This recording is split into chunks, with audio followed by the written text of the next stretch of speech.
with another episode of the One Tree Hill Rewatch here on the Filmaholic channel. I'm Matthew. Today we're going to be talking about 4 episodes in Season 3, and that's 317, 318, 319, and 320. And if you watched my other episodes, go check them out. Don't forget to subscribe to the channel. But the first episode we're going to be talking about is 317, Who Will Survive and What Will Be Left of Him. This episode originally aired March 29th, 2006, which is almost actually a month after the last episode. The last episode aired March 1st, so yeah, almost a month, and it makes sense. The last episode ended in such a what the fuck way that you needed that hiatus for people to, like, I guess, really cope with what was happening and wonder what would be happening and how the show would move on past that point. And we get that in this episode. This episode was directed by John Asher, who's directed several episodes so far, and it was written by Mark Schwann. Obviously, the creator of the show, who wrote the last episode, is big. Needed to write this episode as well, given it was the main part of this episode was funerals. Funeral for both Keith and Jimmy. The episode starts with Keith's funeral, ends with Jimmy's funeral. It's broken down into the stages of grief, which I think was a perfect way. Was broken down into stages of grief, and I think that was a perfect way to develop this episode, to write this episode, and to break it down and to explore the characters and how they were dealing with not just the death of Keith, but the shooting in general and how that's changed their lives at this point. And you also have to think about the fact of this episode that not only did these things happen, but now people think that Jimmy is a murderer too, because the world thinks that he killed Keith. We know as an audience he didn't, which I guess as an audience that makes you more mad at Dan. At least, I mean, that is a bad thing. That makes me mad too. Even though Dan is my favorite character of the whole series. But yeah, so Dan is really broken mentally at this point. Obviously he just killed his brother. He did that because of the motivation of he thought Keith tried to kill him, and all the stuff that has been in their life with Karen, both with Deb, all the stuff that led him to the point. And he saw the opportunity to kill Keith. I don't think he would have killed Keith. I know I've said this before in videos. I don't think he would have killed Keith if he had that opportunity in particular hadn't arose. But it did, and he took it. It's definitely not right, but of course, as a character, I think that's how you break it down and understand revenge and what happened there. But Dan, the episode starts with a flashback when Dan and Keith are kids, and then leads you into the funeral, which I think that was a very good way to start the episode. And I really liked the flashbacks between Dan and Keith and understanding their relationship a little bit more, especially when they were younger.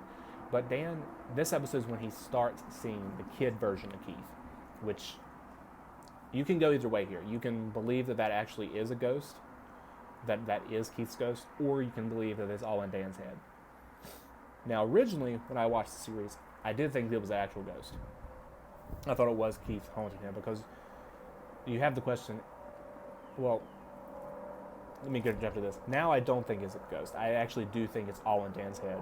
I definitely do think it's all in Dan's head. I don't think that's really Keith, because, but to be a fair point, you have the question, well, you know, if it is Keith's ghost, why isn't it actually Keith? Why is it a kid? And you could bring up the fact that the kid was cheaper, so they did that. But I don't think that is the case. I think it was all in Dan's head because, you know, as we go into season 4, there's an episode where we actually bring Craig back, the actor who plays Keith, and he is a ghost in that episode, and that is really him, and that's not in Dan's head. And he makes a joke in that to Dan. He's like, you know, you've been seeing a lot of crazy stuff recently, dead brothers, all this. I don't think the kid was really there. I think it was Dan breaking down at this point. And this continues into season 4, this kid, right? Along with some of the stuff that he sees, especially when we move into season 4, that's not actually there. So I think it's just his mental state at this point. But Dan's really haunted this episode. And, you know, not just from seeing the kid, but seeing Karen, seeing all the stuff that has happened from a result of the one moment that he did to kill Keith. And I feel like even in this single episode, even though he says stuff like he goes to the grave and spit in the grave, which is terrible and all this, even in this moment, he's already regretting it. Like he already wishes he could take it back, despite some of the things he's saying. Like he's struggling with his decision to do that. Because he really, it happened so quickly in the moment that and his anger and everything led him to that point that I don't think he really thought things through as far as like actually doing it and then getting away with it. Brooke is really sad in this episode, both feeling to the fact of everything that happened, but the fact that she wasn't there with them, and a little bit I feel like of jealousy of that, not fully being able to. She's sad and broken about it, and being in the classroom or being in the gym with all those other people and the stuff she went through in the last episode, but she didn't experience some of the things they did, and I feel like she's a little bit jealous of the fact that she can't experience that with them, and also the fact that with Lucas and Peyton, and the fact that they were together and experienced this such big moment in their lives together, she wasn't a part of it, and she's already jealous of them in the first place, and it makes sense why she is. And all that just really taking a toll on her, and the fact that she tells Lucas that she just wants him to save her, like take her away from all of this. So you have that going on with her in the episode. Lucas obviously thinking that Jimmy killed Keith, and how he is into it, how upset he is about it. He kicks Jimmy's stuff in the hallway when people have set up for him. I love all of this because this is how he would. This is true. This is how he would feel about it, and they don't shy away from that. But by the end of the episode, we start to see the side of Lucas that Keith would have wanted, where he takes the step and he actually goes to Jimmy's funeral, and because that's what Keith would have wanted. The actress Moria Kelly, who plays Karen, does a fantastic acting job in this episode and the next few episodes. Even if you don't believe in how she acts and how bad she acts to Lucas in this episode, and moving forward to other characters as well, it's believable, and the anger that she experiences and just the performance in general is great. Even going back from the last episode, everyone's performance in this episode is great too. And Chad Michael Murray, probably the best acting from him in the series in this episode, because of how he has to respond to the death of Keith and the guilt he feels for going back into that school. You also have, the high school party that happens in the hallway. Brooke and Rachel seem to have created this party, which we don't really see who creates it. Rachel gets Lucas there, but it seems like she had some kind of input on the party, but Brooke definitely was a part of it too. If probably not the main person that started this party, and it's not right. I definitely agree with Lucas. Like, that's kind of disgusting that you had her having a party in not only the same building where a shooting just happened, a school shooting just happened, but you're also doing it in the hallway where 2 people died, one being Lucas's uncle, father figure. It's disgusting. I don't know who thought that was a good idea. I don't care how you try to go about it in your mind. That was stupid. And Lucas obviously gets upset and leaves about it. And I guess that was like one of the first things about Brooke's bad decisions moving forward in the show at this point. Don't get me wrong, Brooke is one of my favorite characters overall, but throughout the end of season 3 and into season 4, they write her character terribly, and I'm just now realizing that rewatching the show. When they get to season 5, they definitely course correct it, and I really like Brooke better in the later years. But they had built her character so much up, and I'm going to talk about this more, and we'll get to those episodes. But they had built her character so much up through season 1, through the first half of season 3, that they did a really good job, and now they're just taking a step back. But that happens in this episode. You have this amazing scene with Whitey and Lucas, where Whitey tells Lucas the story about Keith, and Keith getting him out of the darkness when Camilla died. Beautifully written scene and great performances from Barry Corbin and Chad Michael Murray. And then we also have the scene where Brooke gives the apartment back to Nathan and Haley, who decide they want to live together now, which is nice. It's weird that she left all her furniture for them and didn't care to take her furniture. I don't really know how believable that is. But yeah, that happens, and Brooke moves out without really not having a place to go. Obviously, though, what does happen is she ends up moving in with Peyton in this episode. Larry's still in the show at this point and wants Brooke to move in with Peyton. He says friends should stick together, which I think is great. I like that move in the show. And this is also the first episode that brings back Pete Wentz from Fall Out Boy to start this relationship with Peyton, which is really stupid and sick kind of. And we'll talk about that moving into the next episode, which is 318, when it isn't like it should be. This episode aired April 5th, 2006, was directed by Paul Johansson and written by R. Lee, I don't know why I always want to say R.L. when I read this guy's name, but R. Lee Fleming Jr., who has written a lot of episodes up to this point, or several episodes at least, and it was directed by Paul Johansson. I believe this is his third episode that he directed of the series. It's a well-directed episode, and maybe he chose to direct this one. I'm not really sure how that worked in the show, if they got to choose what episodes they wanted to direct or if they were assigned episodes. But sometimes in the show, I feel like Paul is one of the best directors in the show, hands down. And they stick him with some episodes that's kind of like you wasted it. Like you should have chosen a different episode for Paul to direct because he's such a good director. This episode introduces the Brooke Yourself quote, which moves throughout the series. I like that. And I'm trying to figure out, I like the Brooke Yourself line. I like all of that.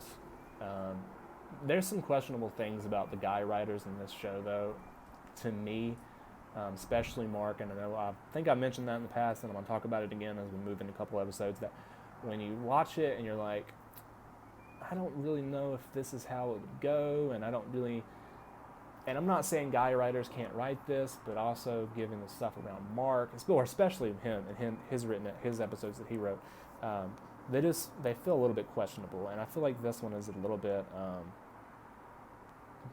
but not too bad. I'm not really, yeah. And also, like I said, the Pete Wentz stuff, he actually is in this episode, 318. Pete definitely should not have an acting career, and I don't think he does, and that's great. I love Fall Out Boy. I've always been a fan of that band since I was a kid. Yeah, he cannot act. Performance is cringe in this episode, as well as the whole relationship with Peyton. And I don't know who thought that was a good idea to have this rock star, and I'm not really sure his age. I'm sure he wasn't that much older, or at least I don't think he was that much older. He was probably in his 20s at this time. But to have this rock star dating this high schooler who's 17, it was pretty sick. And I don't know who greenlit. I'm sure it was Mark, but I don't know who greenlit that being okay in the show, and I didn't like that storyline at all. And I was so glad when it was over. And I got really tired of hearing about it on the show as well. Especially when we move into, I think it's the next episode, 319, where Peyton now has a poster of Fall Out Boy on her wall that looks like she went and got it at Walmart. Not even like an official tour poster or something that you thought maybe Pete could have given her, but which that would have been weird, giving her a poster of his tour. But I don't know, that would have been cooler than just throwing up this Walmart Spencer's poster that you got. This episode continues to build on the Mouth and Rachel relationship, which one thing I just forgot to mention in the last episode was Rachel revealed to Mouth that she was the one that opened the time capsule, which was a big thing and broke their relationship in half. And obviously this continues in this episode, but ends up getting repaired by the end of it, where Mouth decides to forgive Rachel and rebuild their friendship, because Rachel does feel bad about it, but I do feel like it's mainly guilt, which is what Mouth says too in the whole trip here out that they do in this episode, because the episode's about them going on a trip in the woods to Rachel's family's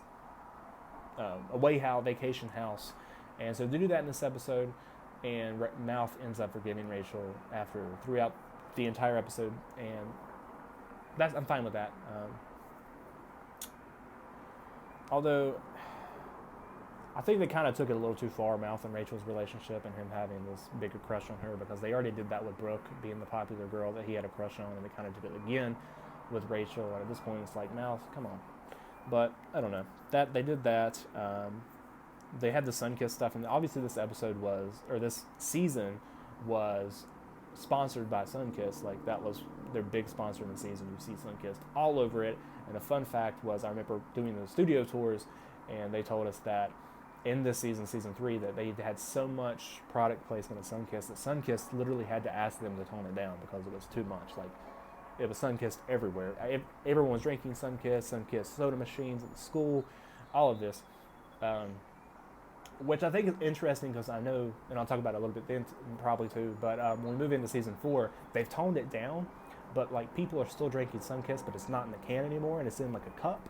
But you can tell it's like Sunkist is orange soda, and then they're drinking it, but it just doesn't say Sunkist.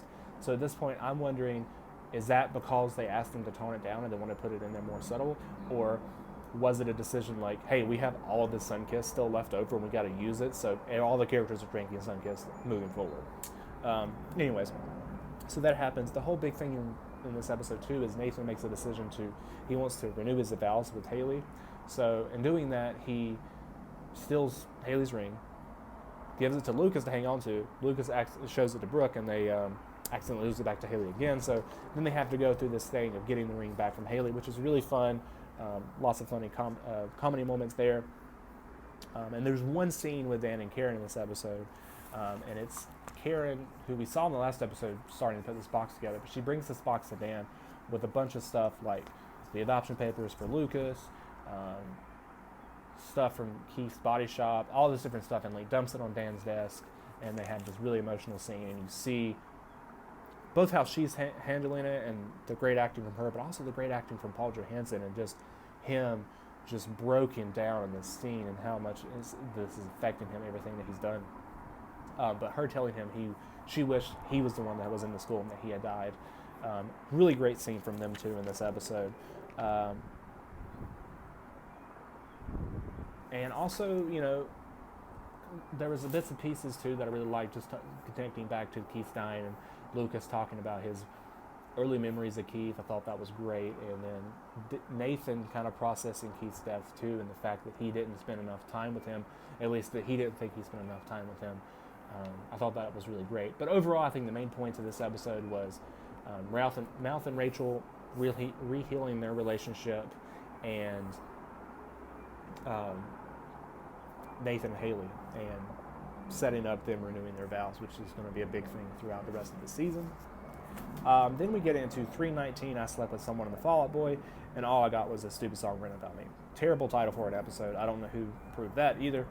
Probably Mark Schwann, considering he wrote this episode, and it aired April 12th, 2006. It was also directed by Moria Kelly, who also directs an episode later in season 4, and obviously she plays Karen as well. This is the first episode that they bring basketball back after the shooting. Lucas is so broken up about it that he can't play in the first game, and as a team they decide to forfeit the game. But this episode, one of the big things about it is Lucas struggling with whether or not he wants to go back to basketball. Like, does it really matter in terms of everything else? And eventually, I feel like he does come to the conclusion that it does matter, but also there's the whole HCM in this episode, that he has HCM, that his mom needs him alive, and what's more important, his life or the game. He chooses his life. And the episode ends with him telling Nathan and Whitey about it. So he's leaving the team, and he also tells Karen about it, and that's how the episode ends, is him telling Karen about it, which I think there's one thing I want to talk about here. I remember when the trailers for this episode, or the previews come out of this episode, and there was a scene with Lucas and Brooke on the river court of him crying and Brooke comforting him. And I really wish they kept this in the episode, or at least put it in the deleted scene. It's not even the deleted scenes, because that was one of the things when I was watching the episode. When did Brooke find out that he had HCM? When did he tell her? They're supposed to be, you know, this couple at this point, and we don't see him telling her that he has a serious condition and has to leave the team. We don't see her comforting him about it. And I don't know why they cut it, if it was just a time thing, which I don't think that was a scene you should have cut because of time. But I don't know if that was their decision-making process, or if it was they wanted the first scene, the first person people he told was Whitey and Nathan, him leading the team. They wanted that to be the reveal, and then he had to tell Karen after that, and maybe that's how they wanted to end it, so they didn't have room to put the Brooke scene in there. Because I'm thinking maybe that scene with Brooke was supposed to be before the game, and it was supposed to be the first person he told, which would have made sense. And maybe they didn't do that because they wanted the reveal to be with Whitey. But personally, I didn't like it. I think they should have had the scene be with Brooke first. But they cut it. Cooper comes back in this episode. The actor's fine, but I never really cared for the character of Cooper. They bring him back in this episode, and kind of they set the story up with him hooking up with Rachel. That's the ending cliff thing of one of the ending cliffhangers of this episode is him and Rachel are having a thing, hooking up, and he doesn't know Rachel's age. Mouth is helping Rachel out in this episode because Brooke put all the pictures up of Rachel when she was younger around town. A very, very mean and I feel like un-Brooke thing to do, considering this was like a 14-year-old girl. Obviously, Rachel's not that age at this point, but I don't know if Brooke would have really done that, and she does it as a response to everything Rachel has done to her up at this point, but mainly the fact that Rachel revealed her masturbating in the last episode. Or brooking herself. So Mouth helps her take those posters up, down around town, and him kind of, diving into Rachel's past and being Mouth, I guess, is the easy way to say it. And then at the end of the episode, he was going to tell, I guess, Rachel that he had feelings for her, and then he finds out that Cooper's there, and that leaves the cliffhanger of that. Deb comes back in this episode, and Karen, doesn't want to have anything to do with her, kind of blames her for some of the stuff, and Deb takes it upon herself to re-up in Karen's cafe and keep things going, which is very nice. It's interesting because this episode would be based in probably February, and within just a few weeks, Deb slips back into her pill addiction and everything. So it's interesting how actually quickly this stuff happened, would happen realistically in the timeline. And even though it feels like it was much longer because this was not even at the end of the season yet, and that happens in season 4, but it really was pretty close together. You have the scene with Whitey and Karen in this episode, which is really good. Great acting there. Also, going back to the Deb thing real quick, she says that she was sorry she couldn't make it back to the Keys funeral. She got back as soon as she could. I don't know what the hell that means. Was there not planes back then in 2006 in Tree Hill? I don't know. It doesn't make any sense how she couldn't get back in time for Keith's funeral. Essentially, if you think about it, Keith's funeral wasn't the day he was killed. It was probably almost a week later. Probably a little bit shorter than that. I was trying to look at the calendar of because this shooting would have happened in January 23rd, 2006. In the show, even if it was 4 days with his funeral, you couldn't get it back in that amount of time. Not even if you were just moving back, but just come back for the funeral of Keith. Yeah, it doesn't really make much sense there in terms of that. Character-wise, obviously they probably couldn't get Barbara Allen wins back for whatever reason until this episode, but and you also have Larry. This is Larry, Peyton's dad's final episode in the show. He never comes back, which is crazy. His scenes in this episode is good for the most part, the meaning behind them, but also how can you be this preachy and everything when you're not even around and you don't even come back in the show, talking about all these ground rules of the house and stuff, but then you're gone after this. But I like it because ultimately he talks to her and she makes the decision in the episode to be done with Pete, and she shows up at the airport to see Jake at the end, which leaves us a little cliffhanger of that episode and gets us into the next episode, which is 3:20. Every day is a Sunday evening. I like this episode a lot, but I did used to like it more, and we'll get into that in a second. It originally aired April 19, 2006. Was directed by Billy Dixon, this is his final episode as the director on the show, and also I told you he was the cinematographer for the first 3 seasons of the show as well, and it's written by Mark Schwann. Now this is where I want to get into talking about the Mark Schwann thing. This is why the episode I don't love as much, just because of this one particular thing. Mark is a great writer, and I'm so thankful that he created the show.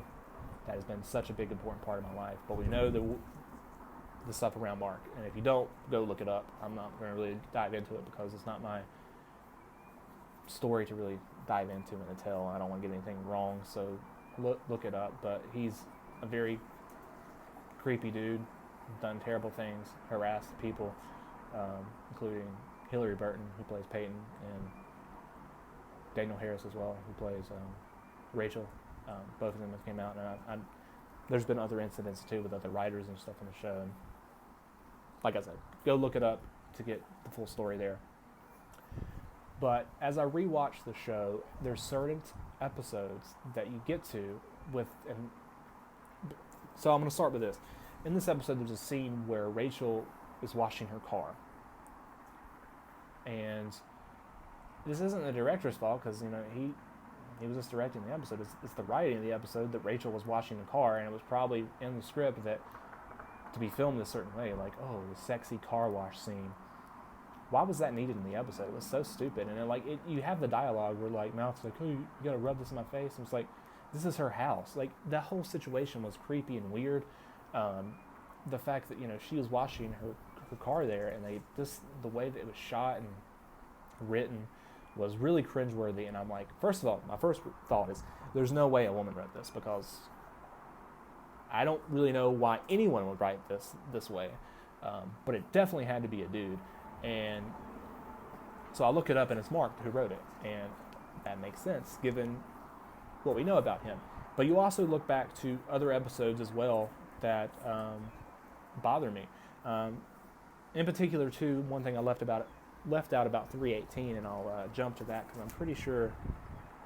No, he did not write 318, and that's why the other guy who I said earlier, I had a problem with that episode too. In episode 18, there's this awful scene where Brooke thinks that she's dreaming and walks up and kisses Pete, and then obviously she's not dreaming. How stupid is that? Has anyone ever really done something so fucking stupid that you thought you were dreaming, so you went and made out with somebody when you have a fucking boyfriend, and this person is dating your best friend? So cringe, so terribly written. I can't believe that made it in the episode too, and no one tried to stop that in the writer's room. But I know a lot of people said that Mark was king at the time, and he had his mindset of that, so maybe that was the reason. But that's just the handling of Brooke's character, both then and moving forward. Certain things bother me, and I think that was Mark's writing as well, or ideas. Brooke in this episode too, and moving forward throughout the season, the way that she acts around Cooper, having a crush on Cooper. She says in this episode, well, if I knew Cooper would, being somebody like my age, you would have what? You're in a relationship with Lucas, who you were in love with, and had these letters and everything that you written over the summer, and now you want to say that you would have hooked up with or been with Cooper if he would. It's just cringe. It's awful. Can't believe that they wrote that in the show.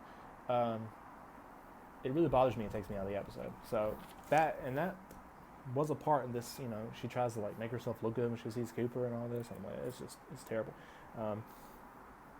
And you also have other stuff too that's been written in there that made me cringe, like the Dan kissing Karen in that scene in 222, and Chris Keller's line to Brooke in that episode and all written by Mark. And it's just, and I'm going to talk about it more as we get into episodes that he wrote, different things that bother me as far as Brooks, because Brooks' storyline in season 4 is awful. Like I've said, I think I mentioned that earlier, and it's just, we're going to talk about it more. It's unfortunate rewatching it, but it does make me wonder, kind of wish. Well, definitely wish, because I wouldn't want these people to have to deal with this and go through this. If I could change that, I would. But I wonder how it would have been differently if somebody else had came on and took over the show, and if Mark had got exposed back during the day. But we'll get on from that. Jake is in this episode. It's a big Jake and Peyton heavy Jayton episode. First time we've seen him since the end of season 2, bringing him back, and all that's great. I'm sure a lot of Jayton fans were happy. Which the first time I watched the series, I was a Brucus fan and a Jayton fan. But wanted Peyton with Jake and Brooke with Lucas. But now as I rewatch it, I'm not. I'm definitely a Leighton fan, and I'm also a Brulian fan, but we're not there yet. But the Jayton relationship was fine too. It wasn't bad. This is the first episode we really see that Nathan is leading the episode, I guess, as the male lead, and which kind of gives us a hint of how the show will be in season 7. I think he does a good job of it. I love the stuff with Dan in this episode. It's the episode you really get to see that he's changing as a character, becoming the Dan that's really my favorite, makes him my favorite character in the show. I love the scene where he stands up for Haley with that asshole on the other team. And then you also, like I said, you build more on the Rachel Cooper stuff in this episode. Cooper does find out that Rachel is underage in this episode, but then makes the decision at the end, which is really stupid, to have sex with Rachel again. Now, she is 17, which is legal in North Carolina, but does make it creepy still. But yeah, that is 320. Like I said, Lucas and Karen are not in this episode. It really focuses on Nathan and Haley's relationship, as well as Peyton and Jake, and then the Rachel and Mouth stuff, which Brooke is a part of as well. But yeah, that was 320. The next video that I'll be doing will be talking about both 321 and 322, which is the finale of season 3, and a pretty great episode, and the end of One Tree Hill's time on the WB. That video will be out soon. Don't forget to like this video and subscribe.